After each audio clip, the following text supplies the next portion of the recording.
जय हिंद दोस्तों। बंगाल का सबसे खतरनाक चुनाव 294 सीटों पर होने जा रहा है। क्या बीजेपी इस बार उखाड़ पाएगा दीदी का किला? बंगाल में बीजेपी का षड्यंत्र क्या रहेगा, चलिए समझते हैं। तो चलिए शुरू करते हैं। भाई साहब, बंगाल में चुनाव का बिगुल बज चुका है। 23 और 29 अप्रैल को वोटिंग, 4 मई को नतीजे। हर तरफ सिर्फ एक सवाल, क्या इस बार बदलेगी बंगाल की सरकार या फिर से दीदी का किला कायम रहेगा? आज मैं आपको सीधा साधा तथ्यों पर आधारित विश्लेषण दूंगा। पहले समझेंगे कि तृणमूल कांग्रेस की ताकत क्या है, फिर देखेंगे बीजेपी क्यों पीछे चल रही है, और फिर देखेंगे बीजेपी जीतने के लिए कैसा सब षड्यंत्र बंगाल में रच रहा है, और फिर आखिर में खुद आप अंदाजा लगाइए जीत किसकी होगी। सबसे पहले बात करते हैं ओपिनियन पोल्स की। ये आंकड़े 1-2 अप्रैल को आए हैं। न्यूज 18 के सर्वे के मुताबिक टीएमसी को 294 में से 184 से 194 सीटें मिल रही है, वहीं बीजेपी को 294 में से 90 से 100 सीटें मिल रही हैं। बाकी ऑलमोस्ट सब खत्म। मैट्रिक्स IANS के सर्वे की माने तो टीएमसी को 155 से 170 सीटें मिल रही है, और वहीं बीजेपी को 100 से 115 सीटें मिल रही है। बाकी यहां भी ऑलमोस्ट खत्म। टीएमसी को क्लियर बहुमत मिल रही है, लेकिन 2021 के मुकाबले सीटें कम मिल सकती है। सबसे बड़ी बात है, मुख्यमंत्री पद के लिए 48% लोग ममता बनर्जी को चाहते हैं, जबकि शुवेंदु अधिकारी को सिर्फ 33.4% यानी नेतृत्व का भरोसा अभी दीदी के हाथ में है। टीएमसी इतनी मजबूत क्यों है? पहली और सबसे बड़ी वजह उसका कल्याणकारी मॉडल। ममता बनर्जी ने पिछले 15 सालों में ऐसा वेलफेयर नेटवर्क बनाया जो हर घर में पहुंच चुका है, जैसे लक्ष्मी भंडार, महिलाओं को हर महीने 1000 से 1200 रुपया, कन्याश्री, बेटियों की पढ़ाई के लिए स्कॉलरशिप, साथ ही स्वास्थ्य साथी, इसमें 5 लाख तक का मुफ्त इलाज। यही सब स्कीमों से महिलाओं में दीदी का पकड़, और आपको पता ही होगा महिलाओं का वोट कितना इम्पोर्टेंट है। जैसे हमारे बिहार में महिलाओं का वोट के लिए चचा ने 10-10 हजार रुपए लुटा दिए। दूसरी ताकत दीदी की जमीनी स्तर से जुड़ी हुई गरीब और पिछड़े वर्ग में उनकी पकड़। अभी भी बंगाल के ज्यादातर लोग ममता बनर्जी को अपना मानते हैं। और तीसरी ताकत, ममता भावनात्मक जुड़ाव और कल्याणकारी योजनाओं पर फोकस करती हैं, तो वहीं अभिषेक युवा रोजगार और डेटा ड्रिवन पॉलिटिक्स करते हैं। दोनों मिलकर एक मजबूत टीम बनाती है। चौथी ताकत, लोगों का दीदी पर उम्मीद। बंगाल की तरफ कोई भी आंख उठाकर देखे तो उनकी आंखें मूंछ लेगी।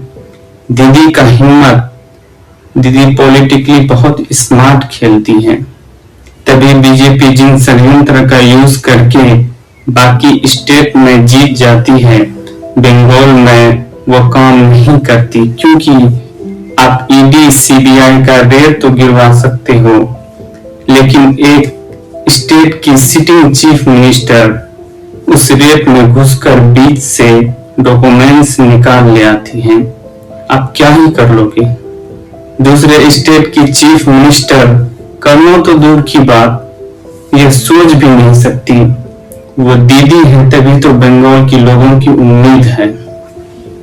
अब आते हैं बीजेपी की कमजोरियों पर। अभी मजा आएगा ना भिड़ो। पहली और सबसे बड़ी कमजोरी, बीजेपी के पास कोई दमदार बंगाली चेहरा नहीं है।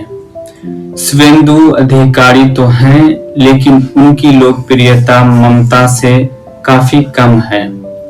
बाकी सारे नेता शंकर सिंह ठाकुर, दिलीप घोष, राहुल सिंह, ये सब तो दिल्ली पर निर्भर हैं या जनता के बीच उतना पकड़ नहीं रखते। और सबसे बड़ी आलोचना, बंगाल के लोग बीजेपी को बाहरी पार्टी मानते हैं। केंद्र के नेता आते हैं, रैलियां करके चले जाते हैं। लोग पूछते हैं आपने अब तक बंगाल के लिए किया क्या है? इसका जवाब किसी के पास नहीं है। हमारे साहब महादानों टोटल 14 रोड शो और रैलियां किए हैं। संसद में बैठकर पूरे भारतवासी को संबोधित किए, युद्ध के दौरान चुनौतियों से लड़ने के लिए तैयार रहिए और अपने चले बंगाल को जीतने की तैयारी करने। जनता का प्राण जाए बट साहब का प्रचार ना जाए। दूसरी बड़ी आलोचना, मतदाता सूची से 63 लाख से अधिक नाम हटाने का विवाद। यह आंकड़ा खुद चुनाव आयोग का है। टीएमसी का आरोप है कि ये बीजेपी का साजिश है। ममता बनर्जी ने खुद आरोप लगाया, बीजेपी चुनाव आयोग के साथ मिलकर महिलाओं और अल्पसंख्यकों का नाम कटवा रही है। इलेक्शन कमीशन की मर्जी हुई और 600 लोग गायब कर दिए गए, डिलीट हो गए। सब क्या देखना पड़ रहा है। 63 लाख में से 40 लाख के आसपास हमारे हिंदू भाई का भी नाम काटा गया है। अरे मुझे चक्कर आने लग गया अब। तो अमित शाह जी, अब ये बताइए, हमारे हिंदू भाइयों को भी बांग्लादेशी बोलकर डिटेंशन सेंटर भेजोगे? अभिषेक बनर्जी ने और बड़ा दावा किया, एक दिन में 30,000 फॉर्म 6 सीईओ ऑफिस में जमा किए गए। ये वोटर्स बिहार, राजस्थान, हरियाणा, यूपी से लाए जा रहे हैं। अभी आप कहाँ है ज्ञानेश चचा? बीजेपी का काला कारनामा नहीं दिख रहा अभी आपको? जब 28 फरवरी 2026 को फाइनल वोटर लिस्ट आ चुकी है, तो उसके बाद एक दिन में 30-30 हजार वोटर्स को दनादन फॉर्म 6 के थ्रू क्यों जोड़ा जा रहा है? और सबसे शॉकिंग बात यह है कि हजारों फॉर्म एक ही व्यक्ति द्वारा सबमिट किए जा रहे हैं। बीजेपी कहती है ये अवैध प्रवासियों और फर्जी वोटर्स हटाने की प्रक्रिया है, लेकिन सवाल यह है कि इस प्रक्रिया में पारदर्शिता क्यों नहीं है?